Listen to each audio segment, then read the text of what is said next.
निरन्तर यसैगरी यो यात्रामा सहयात्री बनेर रहनुहुने सम्पूर्ण दर्शक महानुभावहरुमा हार्दिक स्वागत टक्राउँदै कार्यक्रम शुभ संगीतलाई अगाडि बढाउँदैछु चियागफबाट।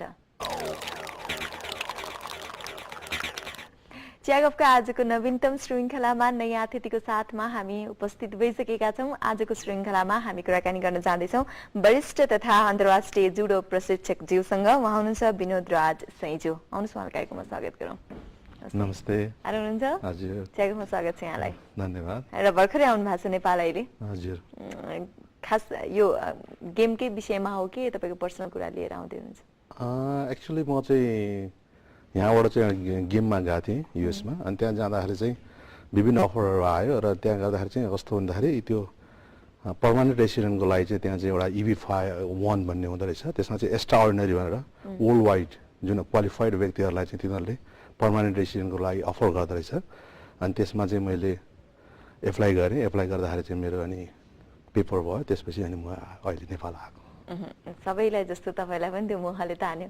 मोहले भन्दा पनि अब त्यही त हो, जन्मभूमिमा मात्रै बस्नु भन्दा पनि कर्मभूमिको खोजीमा पनि जानुपर्ने रहेछ हैन। आफ्नो क्वालिफिकेसनलाई वर्ल्ड वाइड अहिले त विश्वमा भनौँ न फैलाउनुको लागि पनि, आफ्नो देशलाई विश्वमा चिनाउनलाई पनि बाहिर बस्नु जरुरी हुन्छ। किन एउटा आफ्नै ठाउँमा आफ्नै देशमा बसेर आफ्नो देशलाई चिनाउन सकिँदैन। त्यसकारणले त्यो हिसाबले चाहिँ मैले यो उमेरमा अहिले आफ्नो उमेरको आधा जीवन सिद्धिसकेपछि चाहिँ मैले विदेशलाई चाहिँ आफ्नो कर्मभूमि बनाउने हिसाबले चाहिँ म अहिले अमेरिकामा बसोबास गर्न लागेको छु। तपाईले जुडोलाई चाहिँ अन्तर्राष्ट्रिय स्तरमै र नेपाललाई अन्तर्राष्ट्रिय स्तरमै चिनाउनको लागि चाहिँ उहाँको PR लिनुभयो कि पहिला चाहिँ आफू बनौ त्यस पछाडि देशलाई चिनाउने कुरा त छँदैछ? हैन, मैले चाहिँ कस्तो भने जुडोबाट नै पाएको हुँ। किन जुडोकोबाट जुन मेरो क्वालिफिकेसन थियो त्यसबाट नै एक्स्ट्रा अर्डिनरी भन्छ त्यहाँ हैन। जुडोमा चाहिँ जो क्वालिफाइड भइसकेपछि त्यहाँ चाहिँ कलाकारहरू भयो, खेलाडीहरू भयो, इभन साइन्टिस्टहरू भयो, सबैको लागि चाहिँ त्यहाँ चाहिँ एक्स्ट्रा भन्नाले आफ्नो देशमा भएको मा चाहिँ सबभन्दा एक्स्ट्रा क्वालिफाइड व्यक्तिहरूलाई चाहिँ उनीहरूले अफर गर्छ ग्रिन कार्डको। त्यही सिलसिलामा चाहिँ मैले जुडोबाट नै मैले एप्लाई गरेँ हुँ र जुडोबाट नै मैले आफ्नो देशलाई चाहिँ चिनाउन सक्छु भन्ने हिसाबले। त्यो त अब हरेक चिजको राम्रो नराम्रो साइड त हुन्छ नै। अब राम्रो साइड पनि छँदैछ, हाम्रो देशलाई पनि थोरै चिनारी अझ थपिन्छ भन्ने, र अर्को कुरा नराम्रो साइड चाहिँ फेरि यता हाम्रा उत्कृष्ट व्यक्तित्वहरू चाहिँ सबै उतैतिर पलायन हुँदाखेरि चाहिँ अब यहाँ को रहने भन्ने प्रश्न पनि हुन्छ नि फेरि अर्को। त्यो भन्ने कुरो त किनभने ग्याप भन्ने कुरा फुलफिल भइहाल्छ हेर्नुहोस्। किन एउटै व्यक्ति त्यहाँ एउटा ठाउँमा बसिरहेपछि त्यो ठाउँमा तलको अर्को क्वालिफाइड व्यक्तिहरू आउनलाई गाह्रो हुन्छ। एक किसिमले हरेक कुरोको नेगेटिभ र पोजिटिभ दुवै साइड हुन्छ। यसको पोजिटिभ साइड पनि हेरिदिनु पर्छ उनीहरूले। खालि नेगेटिभ मात्रै कुराहरू हुन्छ। पोजिटिभ साइड भन्दा के भन्दाखेरि एउटा क्वालिफाइड व्यक्ति गयो भने अर्को क्वालिफाइड व्यक्तिले त्यहाँ चान्स पाउँछ। त्यो किसिमले पनि हेरिदिनु पर्छ। तपाईँको अभाव पनि त यहाँ खड्किरहेछन्, त्यो पनि छँदैछ। ठिकै छ, अलिकति सुरुवातका दिनतर्फ जाउँ। जुडोको सुरुवात भनौँ न तपाईँहरूबाट नै भएको, यसलाई रोप्ने काम, हुर्काउने काम तपाईँहरूले गर्नुभयो। यो स्थितिसम्म आइपुग्दा चाहिँ अहिले कसरी हेरिरहनु भएको छ? तपाईँहरूको मेहनतले रङ ल्याइरहेको छ अहिलेको स्थितिमा चाहिँ? खासमा कस्तो भने जुडो चाहिँ नेपालमा चाहिँ सबभन्दा पहिला चाहिँ स्पोर्ट्सको रूपमा भन्दा पनि यसलाई सेल्फ डिफेन्सको रूपमा आएको थियो। नेपाल प्रहरीमा चाहिँ 1970मा चाहिँ यसलाई एउटा पुलिसलाई चाहिँ आत्मरक्षाको रूपमा चाहिँ सिकाउने हिसाबले चाहिँ जुडो ल्याइएको थियो। र पछि गएर चाहिँ यसलाई चाहिँ ओलम्पिकमा जुडो समावेश भइसकेपछि यसलाई स्पोर्ट्सको रूपमा चाहिँ नेसनल स्पोर्ट्समा दर्ता गर्यो। र त्यो दर्ता भइसकेपछि चाहिँ पहिलो ब्याजमा चाहिँ म पर्दछु। र त्यसमा चाहिँ हाम्रो जापानिज प्रशिक्षक अकिरो कानेकोले ट्रेनिङ गराएको थियो। र हाम्रो उद्देश्यमा त्यसमा हाम्रो जुन ब्याज थियो त्यसमा स्पोर्ट्स काउन्सिलको उद्देश्य पनि के भन्दाखेरि खेलाडी निकाल्ने भन्दा पनि यसलाई चाहिँ नेपाल वाइड गर्नुको लागि प्रशिक्षकहरू उत्पादन गर्ने त्यसको लक्ष्य थियो। र त्यो अनुसार नै म चाहिँ अहिले आफूलाई चाहिँ क्वालिफाइड भएर प्रशिक्षकको रूपमा प्रस्तुत गर्नु पाउँदा मलाई खुसी लागेको छ। हजुर, अब यसमा यो जुडोमा चाहिँ नेपालीपन चाहिँ हामी कहाँनिर पाउँछौँ? जस्तो यसको सुरुवात नै नेपालबाट त भएको होइन, यसको चाहिँ खासमा चाहिँ जापानबाट हो।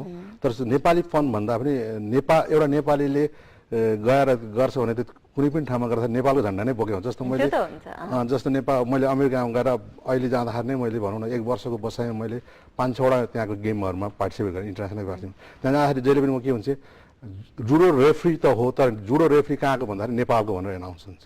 चाहिँ नेपालको झन्डा त गयो नि, त्यहाँ नेपालको नाम त गयो नि, विनोद राज सैजू फ्रम नेपाल भनेर एनाउन्स हुन्छ त्यहाँ रेफ्री गर्दाखेरि।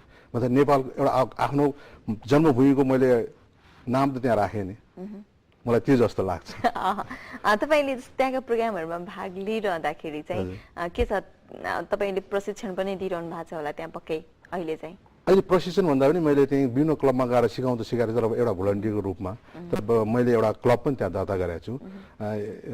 एसभी स्पोर्ट्स एन्ड कल्चर सेन्टर भनेर। त्यसमा चाहिँ मैले स्पोर्ट्सको साथै कल्चर राख्नुको मतलब चाहिँ त्यहाँ चाहिँ कस्तो छ भने अमेरिकाभन्दा युनाइटेड स्टेट भनेकै कस्तो भने त्यहाँ वर्ल्ड वाइड नै माइग्रेट भएको व्यक्तिहरू छन् होइन। त्यसमा तपाईँको एसियाकोदेखि लिएर युरोप अमेरिका सबै छ। त्यहाँ चाहिँ सबै कन्ट्रीको चाहिँ आफ्नो कल्चर चाहिँ डेभलप गर्ने गरिरहेको हुन्छ आफ्नो अस्तित्व कायम गर्नको लागि। त्यस कारणले मैले चाहिँ स्पोर्ट्स मात्रै राख्दा स्पोर्ट्स चाहिँ किनभने मेरो अब जुडो भन्दाखेरि किन नेपालको गेम परेन होइन, जापानिज गेम पर्यो। तर किन मेरो अब आफ्नो फिल्ड त त्यो हो, मैले 25औं वर्ष त मैले त्यसमा बिताइसकेको छु होइन। त्यस कारणले मैले चाहिँ जुडोको साथसाथै नेपाली कल्चरलाई पनि उ गर्ने हिसाबले चाहिँ स्पोर्ट्स एन्ड कल्चर भनेर एउटा संस्था चाहिँ मैले दर्ता गरेर आएको छु। किनभने मैले त अब मेरो त्यहाँको सुरुवात भनेको म त अहिले त जिरो लेभलबाटै सुरु छु। किनभने मैले आफ्नो कर्मभूमि छाने मात्रै छ, कर्मभूमिमा मैले अब काम गर्नु त धेरै नै बाँकी छ। त्यस कारणले सुरुवात चाहिँ गरेको छैन। तपाईँको 25 वर्षको मेहनतमा चाहिँ नेपालभित्र चाहिँ कतिको स्कोप बढाउन सक्नुभयो होला जुडोको चाहिँ? मैले पहिला भने हाम्रो जुन स्पोर्ट्स काउन्सिल भनौँ एउटा नेपालले कन्ट्रीले इन्भेस्ट गरेको भनेको खेलाडी उत्पादन भन्दा पनि प्रशिक्षक उत्पादन हो। त्यो हाम्रो पहिलो ब्याज भएको हुनाले र त्यस बेलाको जुन ऊ थियो त्यो हिसाबले मैले चाहिँ गरेँ जस्तो लाग्छ। किन नेपालमा अहिलेसम्म मैले जर्मनबाट स्पोर्ट्समा डिप्लोमा गर्ने जुडोमा चाहिँ मै मात्र हुँ। मैले 6 महिनाको पिरियडमा चाहिँ त्यहाँ जर्मन बसेर जर्मन सरकारकै स्कलरसिपमा चाहिँ मैले जर्मन स्पोर्ट्समा चाहिँ डिप्लोमा गरेको छु। त्यस्तै आएर इन्डियाबाट पनि मैले 1 वर्षको डिप्लोमा कोर्स गरेको छु। र अहिलेसम्मको जुडोको रेकर्डमा चाहिँ सबभन्दा राम्रो रिजल्ट भने चाहिँ 1997 मा बङ्गलादेशमा भएको इन्टरनेसनल जुडो च्याम्पियन्समा चाहिँ नेपालले 5वटा गोल्ड 2टा रजत र 1 काँस्य गरेर ट्रफी ल्याएको थियो। त्यो नै अहिलेसम्मको सबभन्दा ठुलो रेकर्ड हो। अहिलेसम्म नेपालले कुनै पनि इन्टरनेसनल जुडो प्रतियोगितामा चाहिँ ट्रफी ल्याउन सकेको छैन। त्यस्तै गरेर 2006 को 10 साफ गेममा पनि म प्रशिक्षक भएर गएको थिएँ श्रीलङ्कामा। त्यसबेला पनि हाम्रो टिम चाहिँ नेपालको टिमले दोस्रो भएको थियो। त्यसबेला हामीले चाहिँ 2टा रजत 4वटा काँस्य ल्याएका थियौँ। हजुर, त्यस्तो किसिमले चाहिँ मैले चाहिँ नेपालमा बस्दा चाहिँ मैले त्यसरी प्रशिक्षकको रूपमा चाहिँ गरेको थिएँ। तर अहिले आएर म आउँदाखेरि चाहिँ मैले चाहिँ जुडोको स्तर चाहिँ अलिक घटेको जस्तो लाग्यो।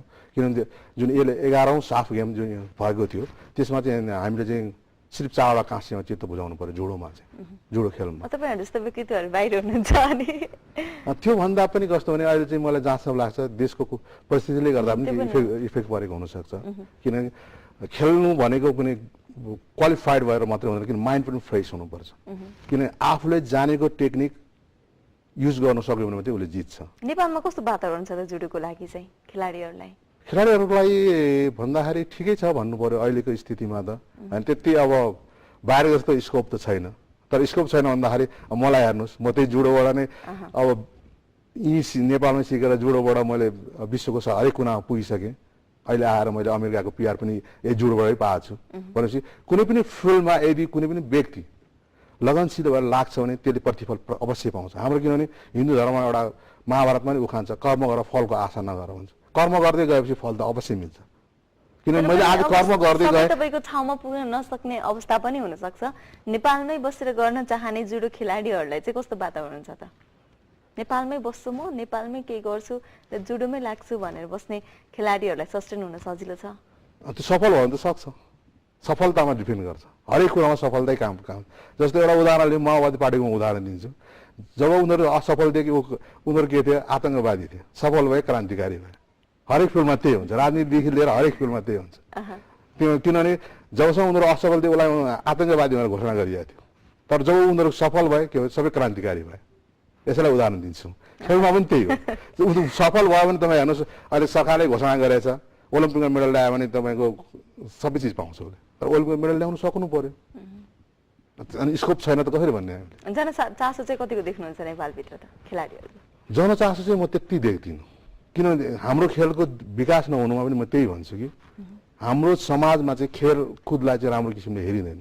जस्तो कुनै बच्चाको अथवाले हेऱ्यो भने प्यारेन्ट्सले सपोर्ट गर्दैन त्यसमा। प्यारेन्ट्सले के भन्छ, खालि खेलेर खाने भन्छ। किन पढ्नु जा, खालि पढ भन्छ, खेलतिर त्यसै। तर खेल पनि स्कोप छ भन्ने कुरो चाहिँ बुझेको छैन। किन हाम्रो अब जस्तो मैले अमेरिकामा अहिले बसेँ, त्यहाँ चाहिँ स्पोर्ट्सलाई चाहिँ स्पोर्ट्स फर अल भन्ने किसिमले हेरिन्छ कि हेल्थको रूपमा पनि हेरिन्छ। जस्तो कस्तो हुन्छ भने क्लबतिर म जति पनि क्लबमा मैले भोलिन्टियर रूपमा प्रशिक्षण गरेँ, त्यहाँ कस्तो हुन्छ भन्दाखेरि काम गर्यो जस्तो लन्च आवर त्यहाँ दिएको हुन्छ।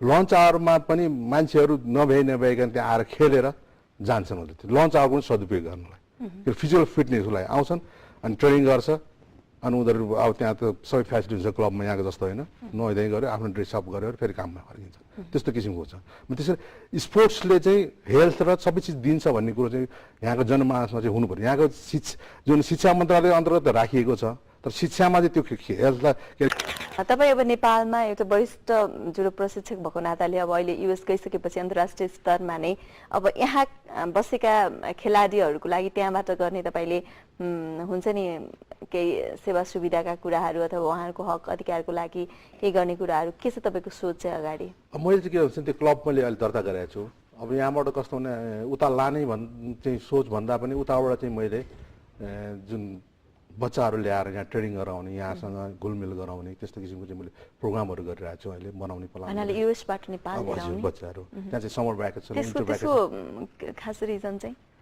त्यसले गर्दा चाहिँ कस्तो भने त्यहाँको टेक्निकहरू त यहाँको बच्चाहरूले सिक्नु पायो नि त यहाँको जुन आर्थिक स्थितिले गर्दाखेरि यहाँको बच्चाहरू जान सक्दैनन् यहाँको गार्जियनले प्रोभाइड गर्न सक्दैनन् होइन त्यस कारणले उताकोले चाहिँ सक्ने भएकोले टुरिज्मलाई पनि हेल्प हुने राइट किन त्यस कारणले मैले त्यताबाट चाहिँ किन समर र विन्टर भ्याकेसनमा चाहिँ बच्चाहरू चाहिँ त्यहाँ फ्री हुन्छन् त्यहाँ चाहिँ कस्तो भने यहाँभन्दा बिजी लाइफ छ अलिकति होइन हस्बेन्ड वाइफ चाहिँ काम गरेर हुन्छन् बच्चाहरू हेर्ने त्यति हुँदैन त्यस कारणले त्यहाँ चाहिँ एफोर्ड गर्नु पनि सक्छन् त्यो हिसाबले उताबाट चाहिँ मैले यहाँ बच्चाहरू ल्याएर चाहिँ ट्रेनिङ गराउने चाहिँ प्लानिङ गरेको छु त्यो कति हदसम्म सक्सेस हुन्छ त्यो हेरिदिनु सफल होस् हाम्रो पनि शुभकामना आइदिनु भयो चियागफमा धेरै खुसी लाग्यो हस् धन्यवाद हुन्छ बिदा हस् थ्याङ्क यू चियागफको आजको श्रृङ्खलाको हामी अन्त्यतिर आइसकेका छौँ आजको श्रृङ्खलामा हामीले विशेष गरेर जुडोसँग सम्बन्धित कुराहरू तपाईँहरूलाई सेयर गरिहाल्यौँ जसको साथमा हाम्रो साथमा हुनुहुन्थ्यो अन्तर्राष्ट्रिय